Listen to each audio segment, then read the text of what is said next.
In 2023, a 39-year-old man was suffering from end-stage kidney failure. Any doctor would have told him that his only chance was dialysis.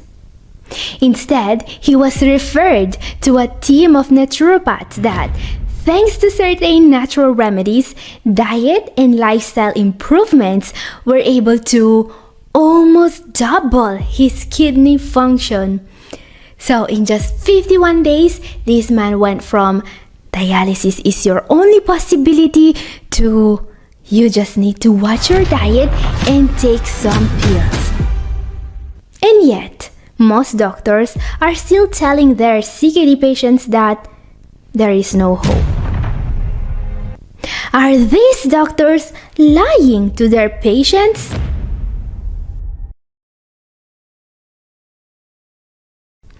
Catherine here, I'm a naturopath and a researcher in the field of kidney health. There are 5 lies some doctors are still telling their patients and that will prevent any improvement in their kidney function. Let's see what they are. Number 5. This is a big lie many doctors tell their patients. The lie is that there is no hope of improving. Wait. What?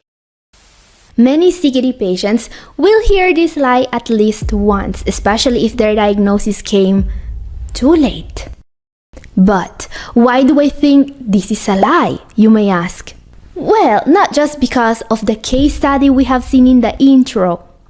No. There are actually many other documented cases like that one of CKD patients improving even in stage 5.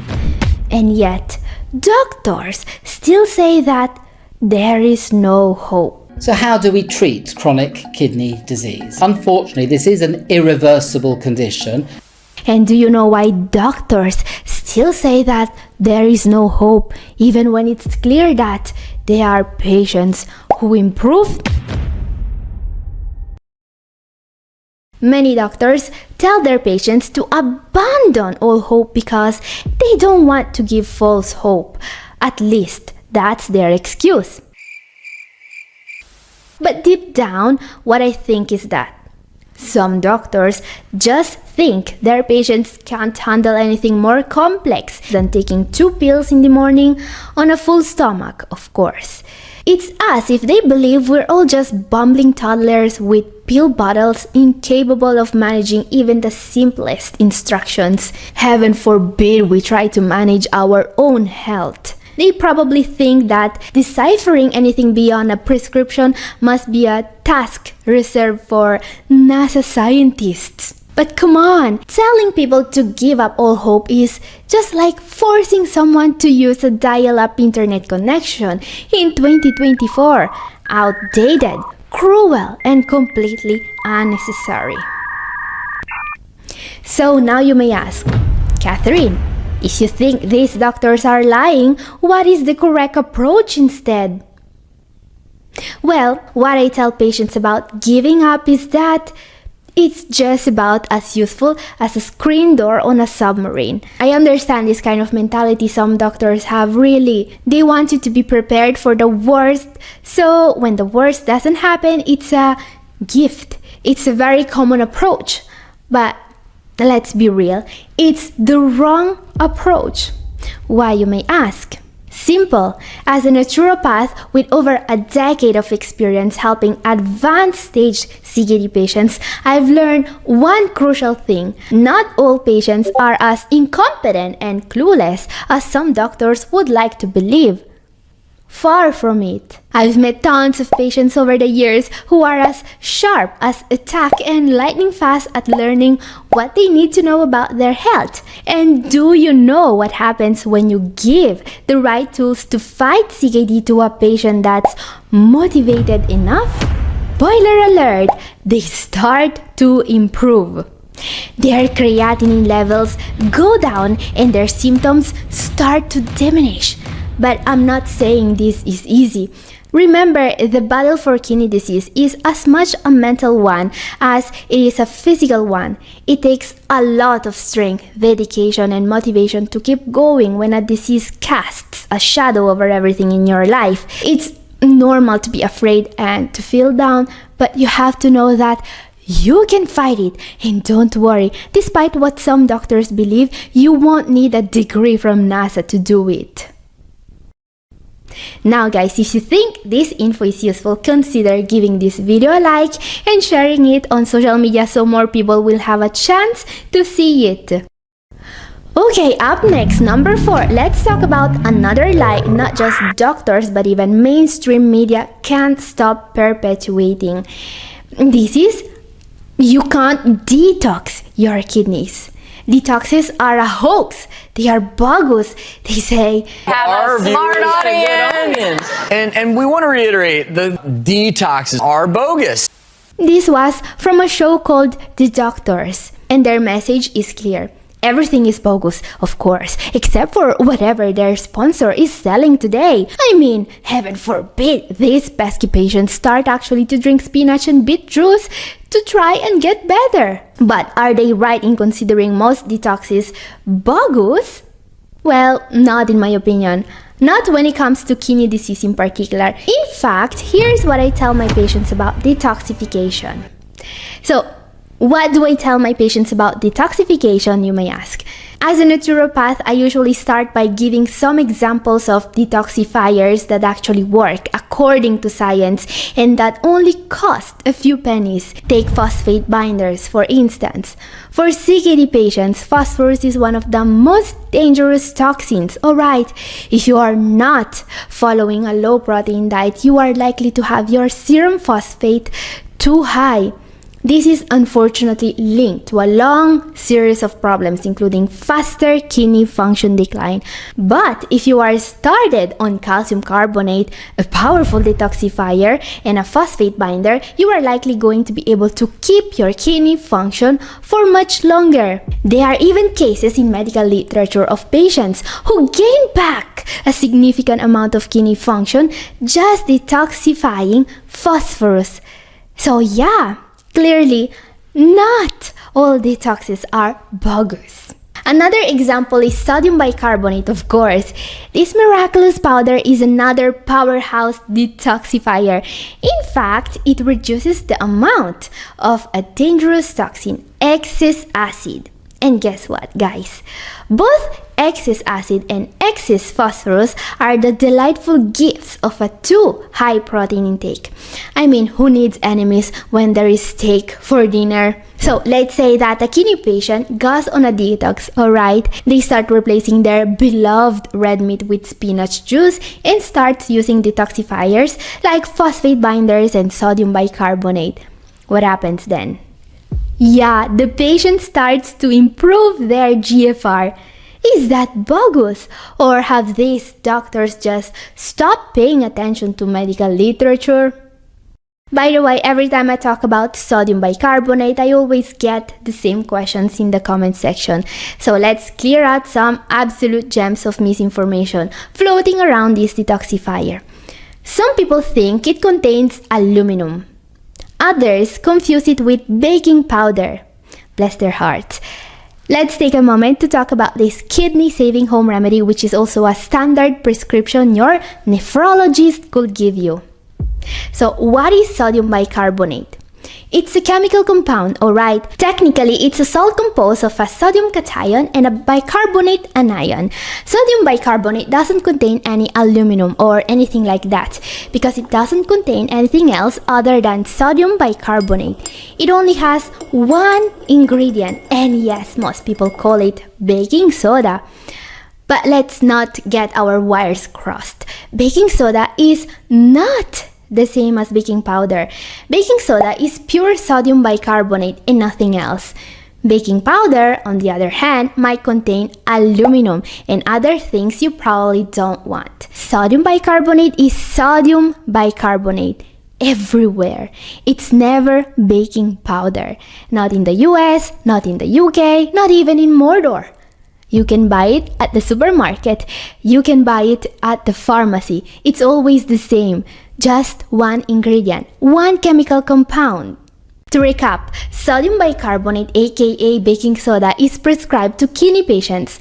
Baking powder is a leavening agent and you don't want that. Feel free to shout out in the comments if this is still as clear as mud. And yes, of course, sodium bicarbonate is a powerful detoxifier.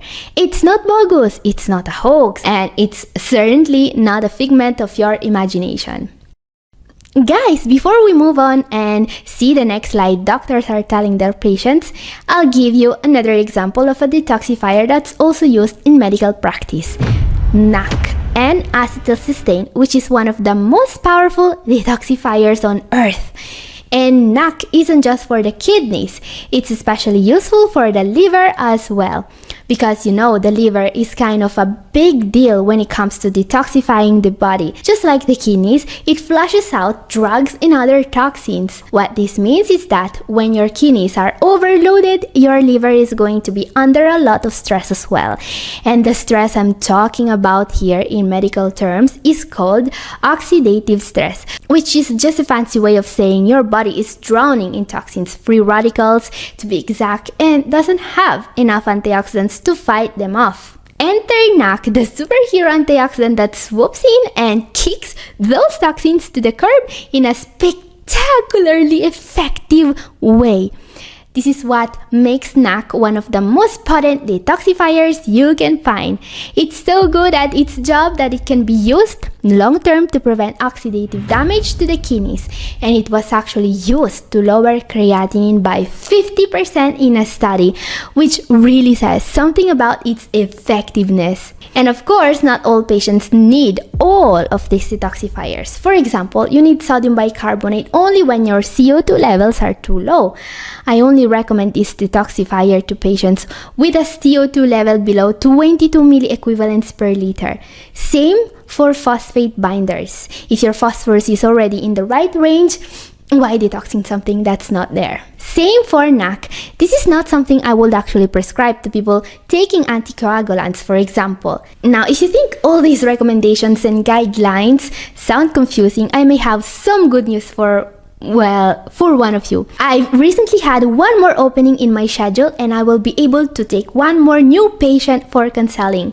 I'm starting doing remote counseling now and I will be able to guide you to a better kidney health. And I know that some of you are interested because I got a lot of messages asking for exactly that. So check the link in description, and if you are interested in doing a one-on-one video call, send me an email so we can discuss it. Okay, up next, number 3, another incredibly common and dangerous lies some doctors are still perpetuating. The lie is that you do not need a renal diet. Now, I want to ask you a question. How many of you guys have been diagnosed with CKD stage 3 or above without being told that in 2024 all CKD patients are supposed to follow a personalized diet? This is an important question because, you know, people are not going to give up the habits they had for a lifetime without some serious motivation, without someone looking you in the eye and telling you it's time to change the way you eat or you will end up in dialysis. I mean, if your doctor doesn't tell you that you need a new diet, what are you gonna do about it? You are going to keep eating whatever, right? It's like these doctors think our kidneys are just magically immune to the effects of pizza and soda. Sure, doc, I'll just keep munching on salty snacks and chugging sugary drinks. After all, why bother with healthy eating when I can just wait for my kidneys to wave a white flag and surrender? On the other hand, here's what I tell my patients about the renal diet. The truth about the renal diet is that eating right can make all the difference between losing GFR points at each blood test and starting to gain them back. Guys, I've seen this happen personally. I've seen patients improving when they replaced meat and junk food with fruit and veggies. It's not easy. I'm not saying that, but it can be done. And that's why I'm so pissed at doctors that still scoff at the renal diet like it was some form of bogus home remedy. Well, it's not. Now, let's also talk about the consequence of this common lie, alright? Up next, number 2, this is a big lie. Some doctors will tell you that protein is essential. You'll become very weak if you don't eat enough high protein food. You'll starve to death. Okay, everyone has heard this at least once. You literally can't survive without protein, they say. But is that true? Well, this is only a lie, in part. Let me explain. There are only 3 macronutrients in the human diet, alright? Carbohydrates, protein, and fats. All these 3 are essential, meaning that you need all of them to live. Yes, even carbs are considered essential because they contain essential vitamins and fiber. Same for fats. You are not going to be healthy for long if you completely stop eating omega-3 and omega-6 fatty acids, for example. But what about protein, you may ask? Is that essential? Well, yes, protein is essential. That part is not a lie.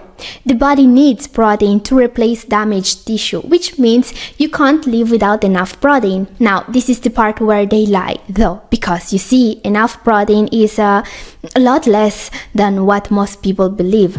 Fact: most kidney patients only need a very tiny amount of protein, just 0.55 to 0.60 grams per kilograms a day of ideal body weight. And this is not just my opinion. As you can see, this comes from the current guideline for kidney disease management. By the way, eating 0.6 grams of protein per kilogram of body weight doesn't just mean avoiding meat and fish. Alright, it means that even the amount of rice, pasta, bread, and legumes you eat must be monitored because those foods also have protein. So yeah, this is the big lie. They say that you need meat to survive. What they don't tell you is that if your goal is not just to survive, but to get better, you need to stop eating all that protein and to focus on what really matters. Okay, time for our number 1, the most dangerous lie of them all. The wait and see approach. What is the wait and see approach? It's when your doctor says, oh, you lost 15 points of GFR in a year. Well, let's just wait and see if it gets better. I mean, it's like they expect your kidneys to suddenly decide to turn things around, maybe after a motivational pep talk or a relaxing weekend getaway. Sure, doc, I'll just sit back and relax while my kidneys miraculously heal themselves. And you know why this is the worst lie? Because that never works. Your kidneys are not going to get better by themselves. On the other hand, if you actually start doing something, you may see result. This is what happened to the 39-year-old man that was suffering from renal failure that we have seen in the intro. He didn't wait. He took action and he went to a naturopathic clinic. There, thanks to certain natural remedies, diet, and lifestyle improvements, he was able to gain back a huge amount of kidney function. His case study is thoroughly documented in this medical journal, and I've made a full video about it. So if you want to learn what he did exactly, watch my video up here. Guys, try asking this question to your doctor. If a CKD patient is in end-stage kidney failure and despite taking all the appropriate medications, he has uncontrolled blood pressure and hyperphosphatemia, it means his only chance is dialysis, right? Or is there a treatment that works even where conventional medicine failed? In 2023, a man was able to go from end-stage kidney disease back to stage 3 in 51 days with just natural treatments. Are breathing techniques, steam baths, and DST more powerful than prescription medications when it comes to reversing end-stage kidney disease? How to instantly lower your creatinine with natural medicine only according to science.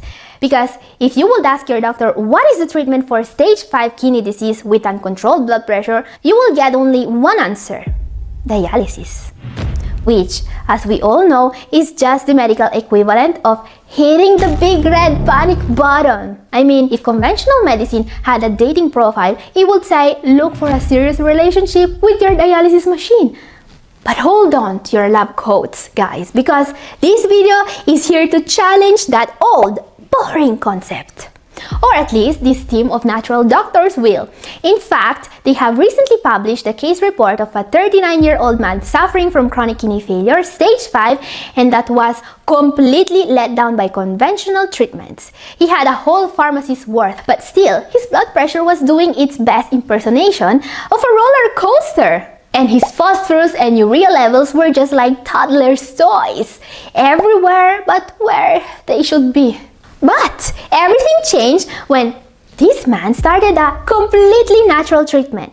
The aim, instantly lowering his creatinine levels and avoiding dialysis. And guys, it's a matter of fact that the results this former CKD stage 5 patient was able to achieve are outstanding. With the help of a team of natural doctors, he was able to succeed where conventional medicine failed. In just 51 days, he went from needing dialysis badly to stage 3 kidney disease, which means that his kidneys are now just moderately damaged. I mean, for his kidneys, going from stage 5 to stage 3 is just like going from being confined to a wheelchair to being able to run a half marathon. But how was this man able to achieve such a miracle?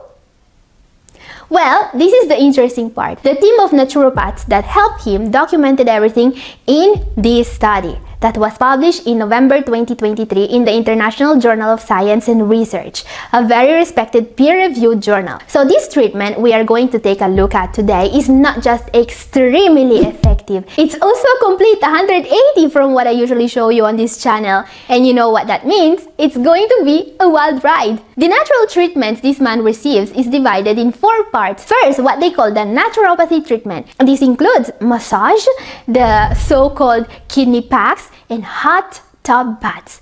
Then the yoga protocol and the breathing course. The diet, which is plant-based, of course.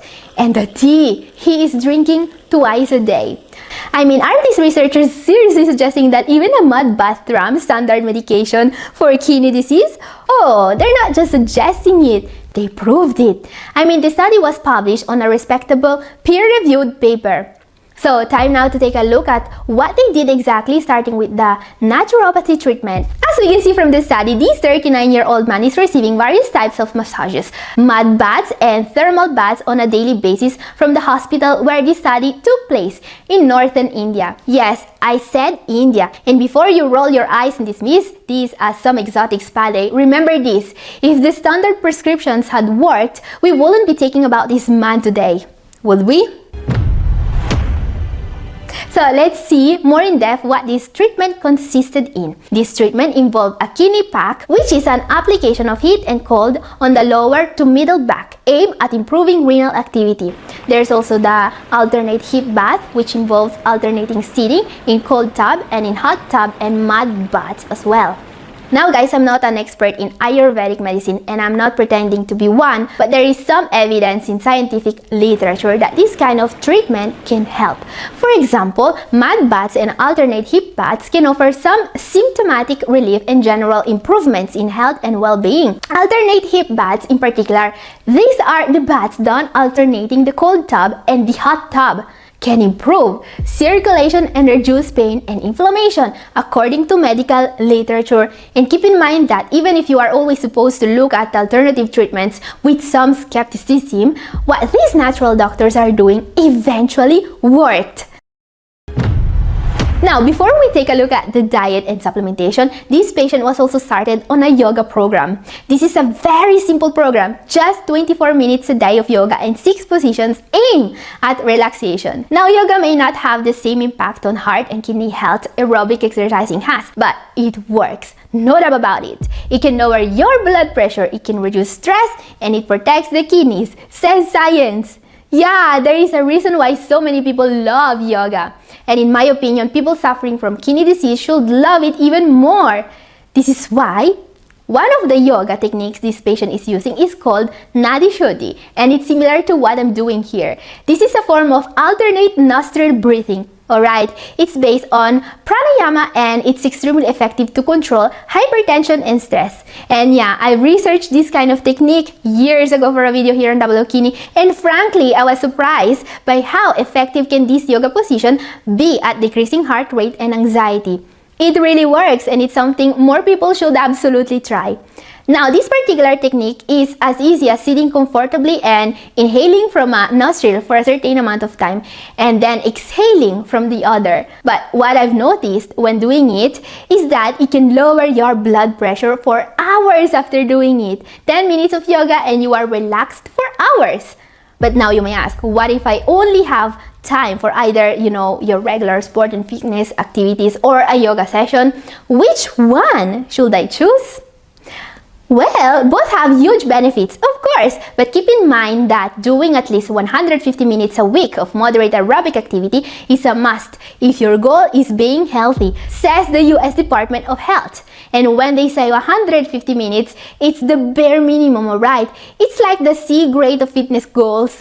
Honestly, I'd shoot for a little higher. Personally, I'd pick something that gets my heart pumping and a bit more than the relaxing yoga this man was administered. So maybe I would start with some aerobic exercise or resistance training to get the blood flowing and then finish with yoga to unwind. But of course, I understand that things can be a lot more challenging for someone with CKD stage 5 and other issues, and that's okay. But it doesn't mean you should avoid exercising, alright? And also don't think that if you can't do exercise for 150 minutes a week, you should not exercise at all. Anything you do is better than nothing when it comes to exercising. So, cardio or yoga? Choose cardio if you want to feel alive. Choose yoga if you want to feel at peace with life. And yoga is something I would especially recommend to people suffering from excessive stress or anxiety. I bet the 39-year-old from our case report would wholeheartedly agree. This man was on 2 different anxiety meds before the study started, but he didn't need them by the end. Talk about a yoga endorsement! Now, let's also take a look at the diet this man is following, because let's face it, without a proper renal diet, nothing else works. We'll also find some interesting food ideas you might consider adding to your diet, by the way. So first of all, the patient was coached on restricting protein intake, restricting sodium intake, avoiding meat, and junk foods. And like any other CKD patient, his immediate reaction was probably, great, so what do I eat now? Air sandwiches and disappointment? This is when he was handled a strict dietary plan steering raw vegetables, fruit, and whole grains, aka a plant-based diet. Sounds familiar, right? Well, it should. A plant-based diet is what CKD patients are being told to eat all over the globe. Well, patients with competent doctors at least. And guys, it's really easy to see if your diet is good for your kidneys. If your grocery list starts to look like a farmer's market catalog, yeah, that's a plant-based diet. And again, that should sound familiar to most of you guys. No breakthroughs here. Now, what's not going to sound familiar are some of the foods this former stage 5 patient eats. Let's take a look. Very first thing this man gets every day is a cup of ashgard juice. This fruit is also called waxguard or winter melon, and it's supposed to have a ton of health benefits. It has diuretic and cleansing benefits, it's a natural anti-inflammatory, and it's also rich in vitamins such as vitamin B1, B3, and C, calcium, and iron. Great to support the kidneys. Breakfast rolls in with wheat dosa, coconut, chutney, and veg dahlia. If you're tuning in from India, this may feel like a culinary deja vu. And these dishes are nutritional powerhouses, high in fiber, low in protein and sodium, and easy to digest. Wheat dosa is a kind of Indian pancake made from wheat flour. Coconut chutney is a blend of fresh coconut, green chilies, ginger, and tempered with mustard seeds, curry leaves, and urad dal. Now, these foods also have significant health benefits. For example, coconut provides MCTs, a source of healthy fats that provide quick energy, unlike any other fat. Veg dahlia is similar to porridge, but it's made from wheat and it's cooked with various veggies. Now, cracked wheat is pretty healthy and it's rich in fiber as well. No doubt it helped him. And as I was saying, this is a very simple eating plan. The man was also given veggies as snacks during the day, stuff such as cucumber, beetroot, and carrots, and rice and veggies for lunch. For dinner, he has rotis and dal plus some more veggies. Now, rotis are unleavened flatbreads made from whole wheat flour, another staple in Indian cuisine. Dal is a soup made from legumes, and it goes well with the rotis, I believe. Now, this is a pretty simple diet with plenty of Indian staple foods. I mean, if any of you guys are following me from India, please consider confirming that these are indeed the kind of foods you would eat on a daily basis. Because I can tell you that these ingredients are healthy, but I'm not an expert in Indian cuisine. And I also suspect that the chef at my favorite Indian restaurant is from Pakistan, but hey, his curry is still excellent. Now guys, it's clear that the food this man is eating has healed him, alright? This diet worked for him. And many of these foods have great health benefits. For example, legumes are full of fiber and they are key to improve gut health. Even rotis, the flatbread, has health benefits because it's rich in fiber as well. And as I was saying, there is also the veg dahlia. That's a bit like porridge but with veggies. So, should you give up your actual diet and try this one instead? Well, unless you live in India, of course, I would stick to regular porridge. I mean, I truly love Indian cuisine and these foods are very healthy. But if you live in a Western country, your life is going to be easier if you stick to regular healthy foods. I mean, stuff you can actually find at the supermarket. Regular renal diet approved plant-based foods like those I show you in my videos. By the way, if you want to see some foods I absolutely recommend for the renal diet, my video up here is for you. But don't go away yet because I still have to share with you one of the best parts of the treatment that the 39-year-old man that went from stage 5 to stage 3 received: the tea. So as part of his treatment, our hero received a tea 2 times a day, once before breakfast and once at tea time in the afternoon. And I believe this tea really helped him. This is cilantro tea. Cilantro has been used by Ayurveda as a medicine for thousands of years. It has so many health benefits. It improves digestion, cleanses the urinary tract. It can even help improving insulin sensitivity. Yes, it's an amazing plant, and according to research, it can actually decrease the concentration of various toxins, cadmium in particular, in the kidney. Do not dismiss this benefit. Cadmium is an extremely heavy metal we all come in contact with every day, and it is extremely dangerous for people with kidney disease. Actually, it's almost only dangerous for those with CKD. In fact, in people with CKD, cadmium can accumulate in the kidneys and it can even cause renal failure. This is why when you start to detox cadmium, for example by adding cilantro to your diet, you will see positive results very quickly. Actually, cilantro leaves are also a rich source of the phytonutrient quercetin, which has powerful kidney protecting benefits. But how do you make this tea? It's actually pretty easy. First of all, add about 1/4 cup of cilantro to 2 cups of water.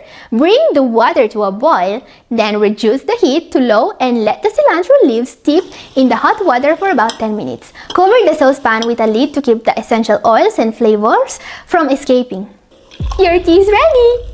Now keep in mind that this herbal tea tastes very mild. If you wish to add more flavor, you can add some mint, lemon, or lime juice. And if you want to see more teas with huge kidney health benefits, my video up here is for you, and this is all for today. Thank you for watching.